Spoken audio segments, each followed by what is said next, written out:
Alright, so my name is Alem. I'm a member of MOM and one of the original co-founders. I have since stepped down from the co-founder role, but I remain active within MOM. This is a video, my first video on this channel, and it'll be about Mirandus, focusing specifically on Mirandus.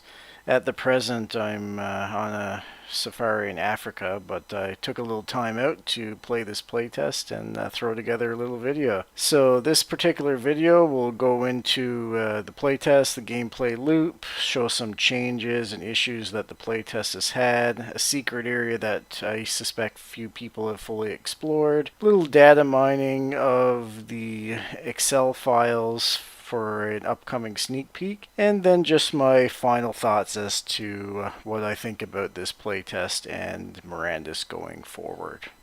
Now, the goals for this playtest are twofold. One is to simply log in and play, and that'll give you the participation reward, which is an NFT called a terrifying sight. However, the real prize is looting a ruby off of the golden rabbit. And this golden rabbit spawns once per hour, with a couple of exceptions which we'll go into a bit later. And looting that will give you an art NFT called the Covenant of the Wild. And here on the right you can see a dead golden rabbit with a lot of people around it, and a ruby which has a line through it, meaning that someone has already taken it. So they beat me to the punch on this particular rabbit looting. And the rabbit initially, like I said, was once per hour. Then the last day they changed it to 2 per hour, and then for a 1 hour period just at the very end of the playtest they kind of spawned golden rabbits all over the map, and then they reset the server partway through to remove any remaining ones. So it was an interesting little event, but it did devalue people's time, effort, and potential NFT value by doing that.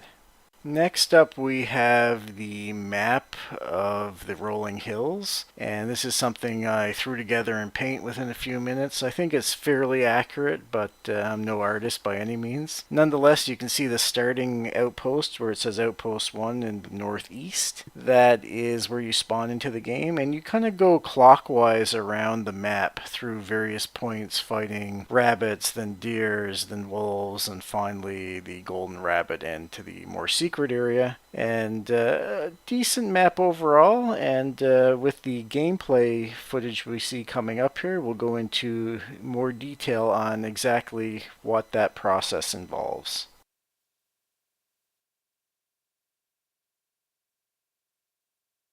So this is the Milestone 1 playtest from the new Chilean team that has taken over the Mirandus game development, and we're just loading up a character here to see what's what, how's how, this, that, and all this good stuff. Blah, blah, blah, blah.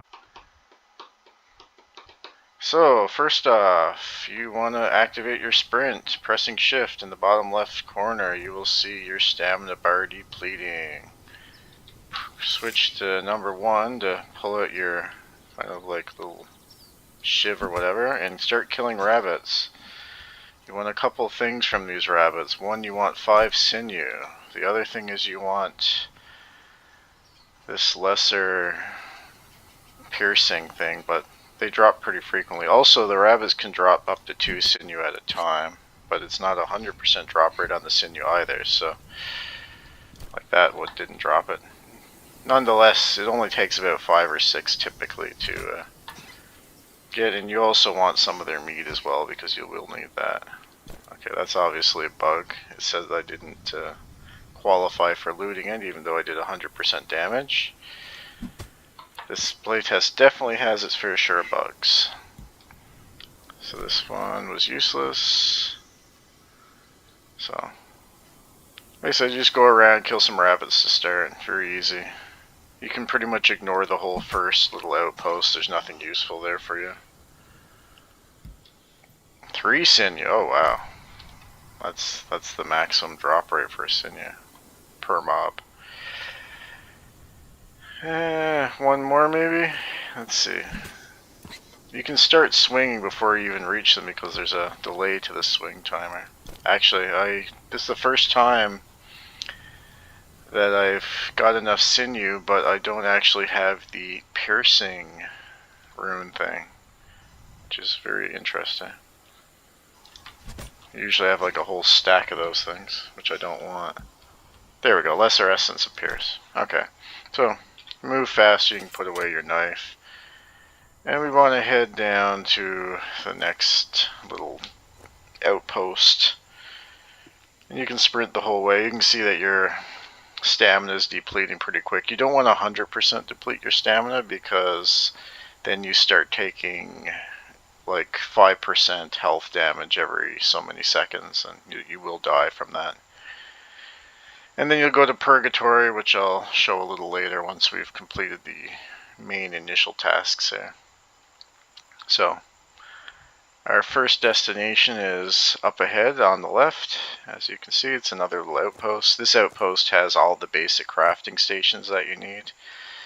The archery stand, it has a tent, which we shouldn't really need at this point, but it also has a meat stand. It has a cemetery as well, but we're not going to bind at this cemetery because there's a better cemetery. You see that guy fly hacking? That's always good. And yeah, so we're moving on the way there. You'll find that you almost run out of stamina if you do it essentially perfectly. So we will get right to the very end here. Okay. So first things first. We want to go... Oh, we didn't actually loot the pine tree. Getting ahead of myself here. We have to loot some pine trees. We had to get some stamina regeneration anyway, though. And looting pine trees. So 5 of these to do that. So we need to get some pine trees. Those won't take long. There's a pine tree right in front of us. There's a few more on the left there. Actually, I'll go to these 3. I'll loot these 3 pine trees, and that should be enough to do what we need to do for this short little video. So typically you kind of grab these pine trees on the way, but we were running low on stamina. I'll use that as my excuse. I actually forgot that we needed pine trees, but you didn't hear me say that. So, you get 2 per. Each pine can be looted multiple times. You see they shrink when you loot them. The audio animations aren't synced very well, so it sounds kind of odd.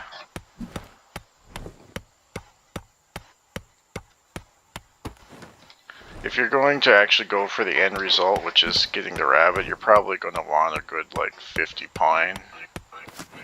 Maybe even a little more. I haven't bothered to craft the torch because it kind of blocks your screen. It's supposed to make you see better, but it covers more of your screen than you can see, so it actually, from my perspective, is even worse than not seeing anything. So, we will craft the one and only bow in this test, called the crude bow, and we'll make 2 of these arrows just to be safe. You can just right click in your inventory, it goes to the second slot. Starting to get dark now, which isn't ideal, but we'll make do.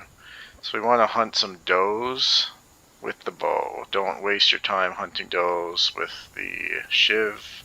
It sucks, take forever. This is much faster and easier. So you want to aim a little bit above them. There you go. 2 shots with the crude arrow. Hopefully it gives me some iron. It gives me iron and test material, which is perfect. Okay. Put your bow away to move faster. So as soon as you get some iron, go back and craft the next tier arrows. Sometimes, if you're not very good at shooting, you might want to get 2 iron. But I've yet to run out before that happening, so... Get craft, go in your inventory, you see there's 10, right click that, okay. Stamina's getting a little low, so I'll use a couple of those. And now we gotta kill a buck. Bucks are this way, so left once you exit this little outpost. There's tons and tons of bucks, hopefully we only need to kill 1. You need 10 test materium to bind to your cemetery, which we'll do up ahead, and I have 10 already, so that's perfect. And that's a doe. Bucks have the antlers, so I'll just look around. Probably come across one here somewhere. If we don't come across one before this next outpost, there's tons after it. Looks like they've all been hunted out. Lots and lots of does. Buck would have a field day in this kind of environment. So this outpost is completely useless, just ignore it. Here we go, Buck Central. The ultimate sausage party. Okay, so we grab the new arrow. There's a bunch of bucks. Bucks can kill you in one hit. They take 2 hits to kill. So he's dead. We'll loot him. And he didn't give us steel. See, these kind of bucks, I don't know if they refine the ore in their rectum or what, but they drop steel bars. Ore would be bad enough, but they actually drop refined bars, which is interesting. And oh yeah, 2 steel bars. Not sure if I actually got that. It kind of disappeared just as I was looting. Oh, I did. Sometimes there's a bit of lag, it's hard to say. So put that away. I'm going to use a little bit of meat just so I don't run out here of stamina. And you want to head to this next little place up on the hill. So this is the 1, 2, 3, 4th. I think it's the 4th one. Anyway, it's up on the hill and you see these red banners is how you know where you're going. So what we're going to do now is a few things. You're going to want to bind your cemetery to this point because it's the closest outpost to where the rabbit spawns. And the rabbit is the main goal of this playtest. And we're going to have to use some of this because stamina is always an issue if you're not using it. And I was disconnected. So I was disconnected crafting that. Obviously it took a lot of effort to craft. So each cut of meat gives you 20% more energy than the previous cut. These arrows are ridiculously, see the damage difference. This does 10 and then this does 85 and then the sharp arrows, which are the last ones. And once you have sharp arrows, there's no reason to ever craft anything other than that. They do massive damage, 490 base damage. It's ridiculous. So we'll equip the sharp arrows and we'll go just over here to this cemetery and we'll bind the cemetery. Yay, we bind the cemetery. Now the next things you're going to want to do is you're going to want to kill lots and lots of bucks to get some more meat and stuff for stamina regeneration. You're also going to want to make probably 100 to 200 sharp arrows, at which point you're going to go to the next location, which we'll show you in a bit. Now, in case we have to die, you can unstuck yourself, and that'll bring you to, that'll kill you. Oh, we died. Fallen souls are sent to purgatory. So we're going to see where purgatory is and what that's all about. So this is purgatory. This is what happens when you die. Kind of a cool little place. Resurrection gate, you just go up to it, you interact with it, and you have 2 options. You can open now for 30 test materium. We don't have it on this character right at the present, but that gives you fuller restores and gets you in the game immediately. If you don't have any test materium or you're cheap or whatever, you can just wait till the gate opens in another 20 seconds here, and that'll resurrect us with half health and half energy. And that includes your health if you have a Vox. So a Vox gives you 30% more health, which is 130 total. It'll respawn you with 65 health. So it's not your base health, it's your total health. So we will respawn here in 3, 2, 1, boom. Resurrect, and we're loading, and we are back in action, although with only half health and half energy. So obviously you want to start off by restoring that, and your health, once you get some test materium, you can go over to this tent here and you can heal up, either partially or full, and that depends on how low your health is at any given time.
Maybe. He's up.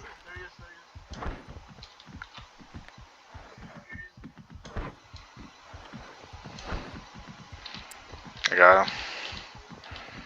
Loot, loot, loot, loot, loot, loot, loot.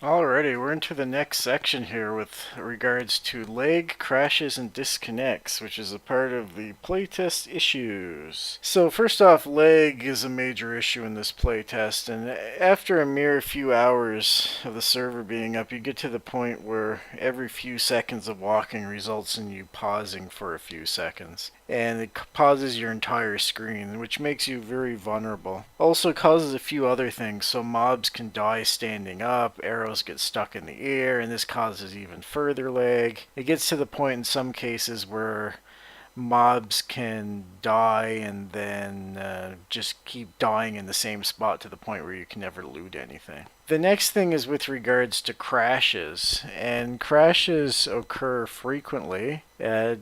It always seems to be at the worst possible time as well. I'm not sure if that's the actual case, but it certainly feels that way. And if you die near say a rock or on top of a rock, or essentially anywhere that's out of the aggro pathway of mobs, then you'll get disconnected. And you'll get this reconnection bug where you can't log back on for an hour or until the server resets. And the same thing happens with disconnects, and that tends to be more common with looting and crafting. And as you've seen from the previous video, I got disconnected during a crafting episode. Next up is something that's good for this playtest, and that's that you can edit individual exemplar names on the same account. And for someone like myself with hundreds of the same type of exemplar, the ability to individually name an exemplar of the same type makes it much, much easier to know which exemplar I'm coming back to. In previous playtests, they would kind of randomize each time you logged in, and I spent forever trying to find which exemplar I played on. So this is a very welcome change to someone like myself. Next up is a new ability to take all, which is quite useful given that it will take everything that's accessible to you. So in this picture you can see how things are white. There's 4 different loots and they're all white. That means that you have priority to select that loot, and taking all will put all of that directly into your inventory instead of having to individually select each one. And as we'll see in a further image, this makes it sort via what you can take and what you can't take. So taking all will only give you the stuff that you qualify for.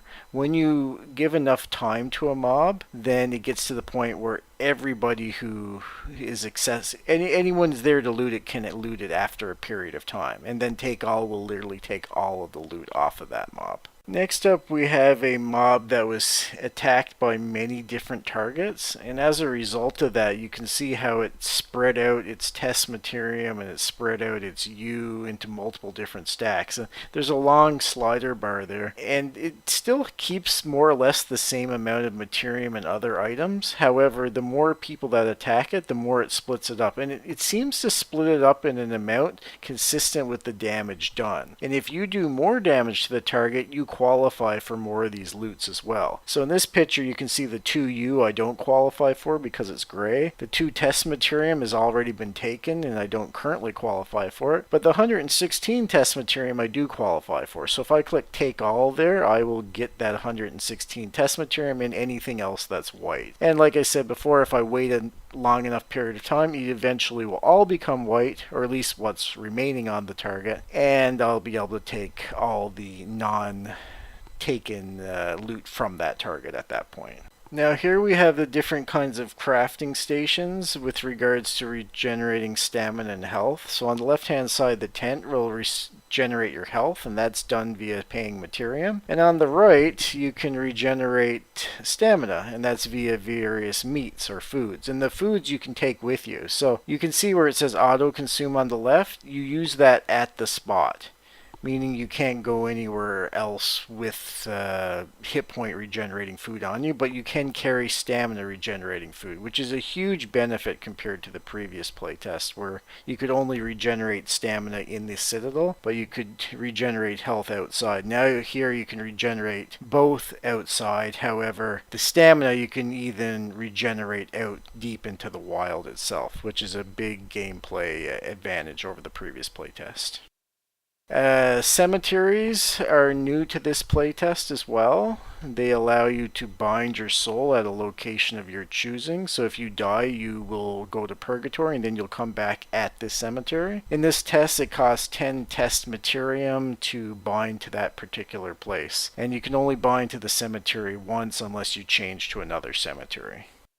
Now here's a screenshot from Purgatory and also some details to compare it to the previous test. So as you can see, the last playtest, when you die, you lost everything. You literally started from scratch right at the beginning of the game. In this one, you keep everything other than your health and energy. And even that you can keep if you pay 30 Materium, which is relatively expensive but beneficial at particular times. I usually would wait the full 45 seconds when the gate opens and then just go to the tent for 4 Materium and pop 60% stamina food. It's much cheaper, but there are times where that 45 seconds is not something you want to wait, and it's worth paying the full 30 Materium for. Defense was definitely an issue in this playtest. So with a Vox, you have 30% more health, so meaning you have 130 health. Despite that, the very first mob in the game that can attack you is a buck, and that can still one-shot you at full health with a Vox. And a wolf will still two-shot you even with a Vox as well. So the armor that they provide you is very weak,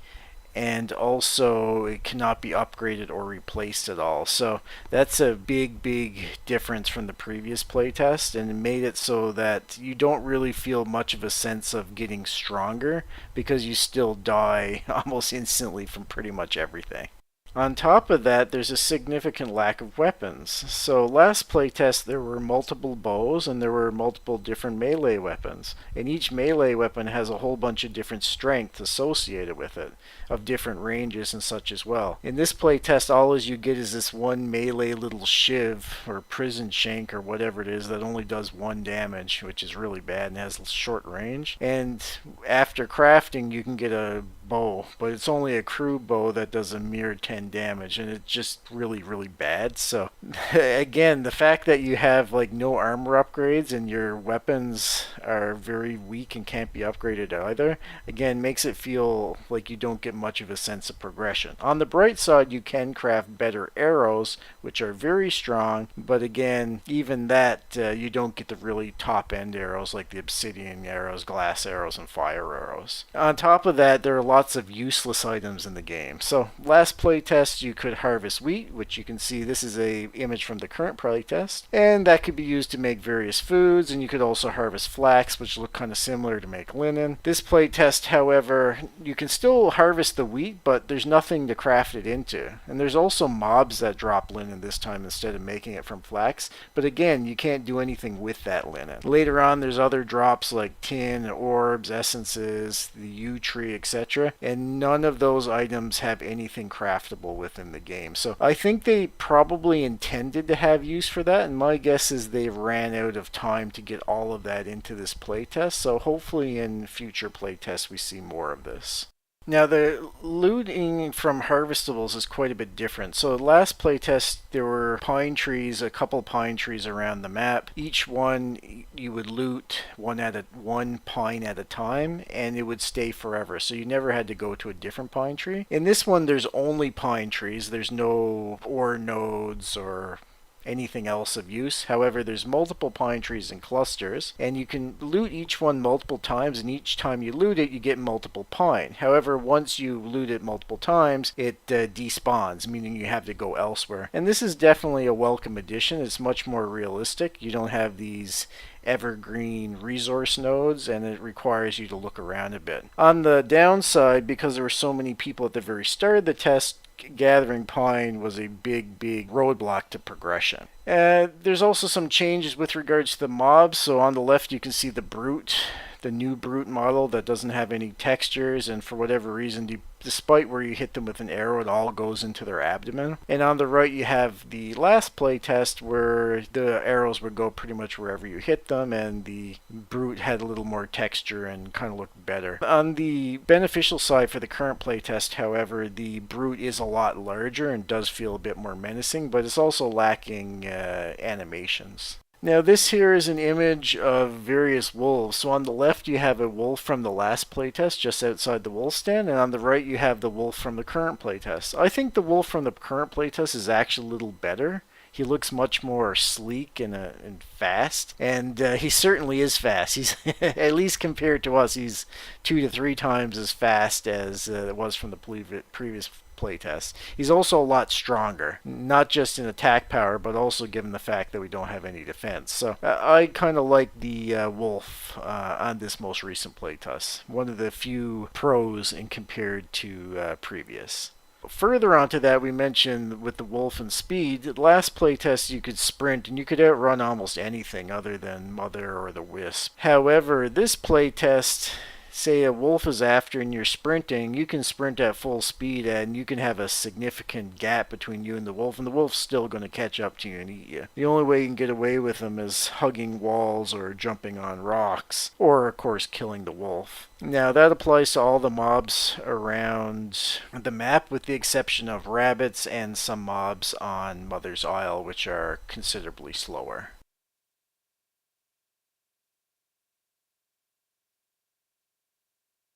So with regards to a secret area, it's not so much secret and hard to find, it's more secret of how to actually get there. So for example, this is talking about colliders, and there's height colliders depending on your race. So races such as dwarf and halfling are much lower, and as a result of that they can clip into things that otherwise can't. So this is the little alcove just outside where the golden rabbit initially spawned, and playing as a dwarf you can see through the rock and you can see the people standing up on the cliff on the other side of this large rock structure. Now to access the secret area you have to take advantage of this. So you need 3 different sets of characters. A small character, a medium character, and a tall character. And with adequate momentum, positioning, well-timed jumps, you can actually make it from the left side of the 5th outpost to the Mother's Isle. And doing this took many attempts and a lot of luck, but you can actually get over there, and with the same kind of method you can get past the invisible wall that's there as well. Now this required a lot of effort and we didn't know it was going to be successful, and as a result of that we didn't happen to be recording at that time to be able to show you exactly how to make it over to Mother's Isle, but we will show you some videos on Mother's Isle and some of the fun, or whatever you want to call it, that was acquired while there.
Okay.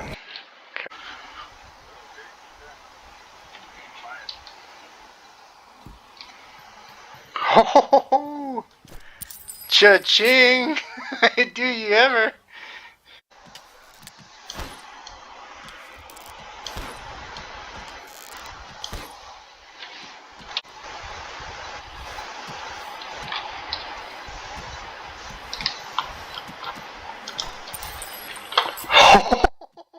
You guys are gonna freak out when you see this. I have 2 rubies. Uh-huh.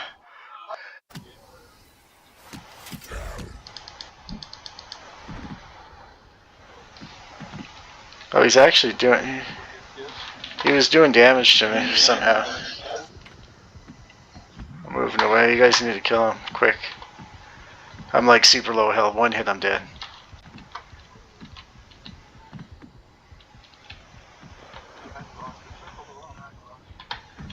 It's... I'm almost out of stamina too. You guys need to kill him like now.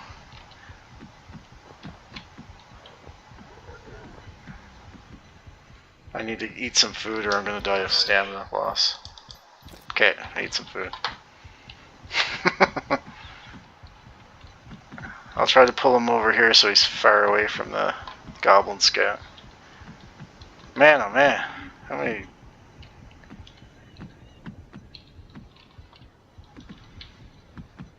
I'll pull him a little closer to the water. Should be easier for it to hit. Come on, guys. Yeah, that's good. I'm pulling the goblin scout away. He's down. Okay. Okay, I'm going. I'm going. Woo. Looting. What did he get?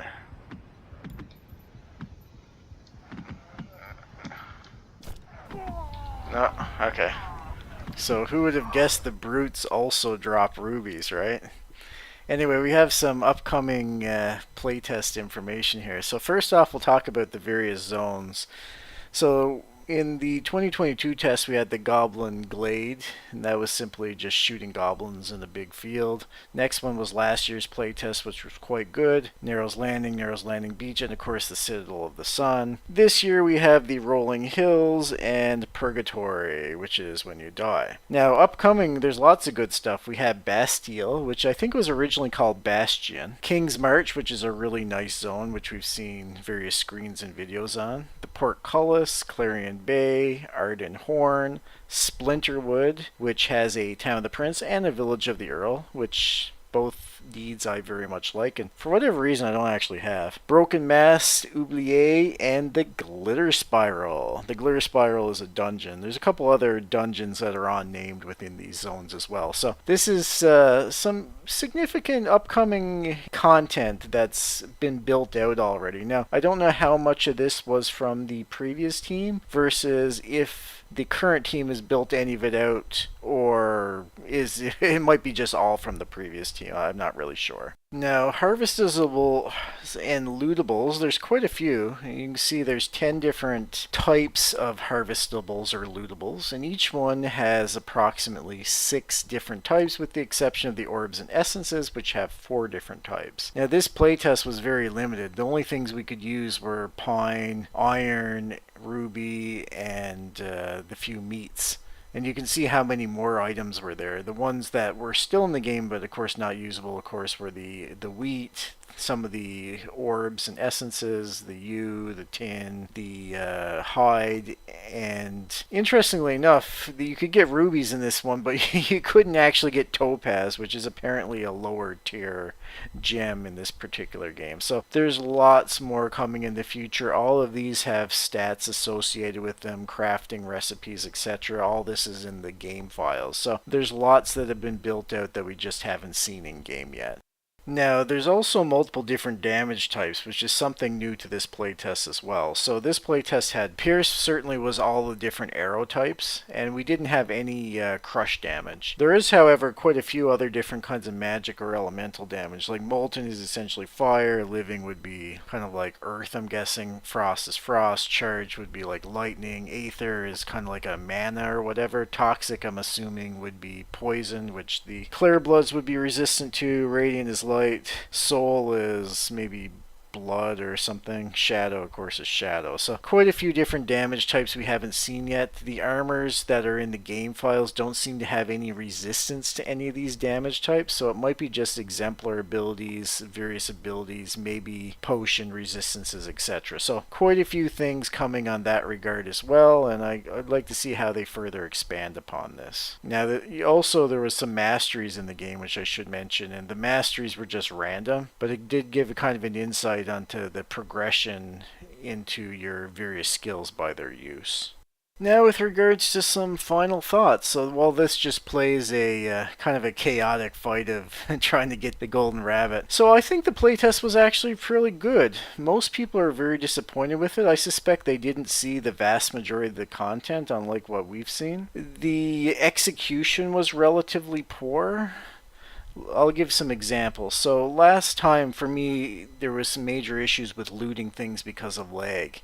This time the way they got the new looting system, that could have been corrected by doing enough damage. However, the one thing that you needed to loot that was relevant, aka the ruby, was the only item that dropped from that mob. So as long as you qualified the loot, you were still competing with everybody else depending on how good of a ping they had, essentially. What they could have done is added a bunch of different drops to the rabbit. Like Materium, for one, would have made sense, because Materium is supposed to come from magical creatures, and the rabbit was magic, and was one of like the only creatures that didn't drop Materium. If they would have done that, and that would have split between all the people, it would have added a bit of RNG to the looting mechanism for the game. Otherwise, the looting was quite good. I do like the fact that you could kill mobs, and after a period of time they became available for other loot to kind of let you power level characters in that regard. There were lots of new additions to the game. However, quite a few basic things were taken away. Like, one is that you could only have human exemplars. Apparently, there's a one-button fix that they could have just clicked on to activate the skins on all the different exemplars that the dev team just didn't figure out. So really basic things like that kind of concern me. There's lots and lots of data that we haven't seen yet, lots of content that we haven't seen yet. How the new team chooses to take advantage of that, or if they even know how to take advantage of that, will make a difference. But it does give a little bit of positive thought for the future. Most of the people in the Mom Discord are very, very negative, and myself as well to some extent, since the old Mirandus team was fired. However, there is a little bit of light at the end of the tunnel here. It's not a it's not a complete write-off as of yet, although I'm being very, very cautiously optimistic at this point. Nonetheless, the last hours of the playtest were actually quite fun. I do wish the rewards were a little better, and not having real Materium is definitely a disappointment, and the big special NFT being only an art NFT, again, is definitely a letdown. But at least the fact is we are getting something, and for the most part, looking on OpenSea, prices of exemplars and other assets on average have increased since the playtest. So I think despite people for the most part being disappointed given that this was a step back, I don't think people were as disappointed as they kind of expected they might be. So overall, I'm going to count this playtest as a win, despite it not being up to the standards that I'd hoped for. And simply look forward to the playtest coming in December. We'll see what we got. And that image in the background, that's a image of Narrow's Landing, which is a secret area of Narrow's Landing behind Mother's Cave that corresponds with the Mirandus login screen on Gala's website, which I guess very few people have noticed.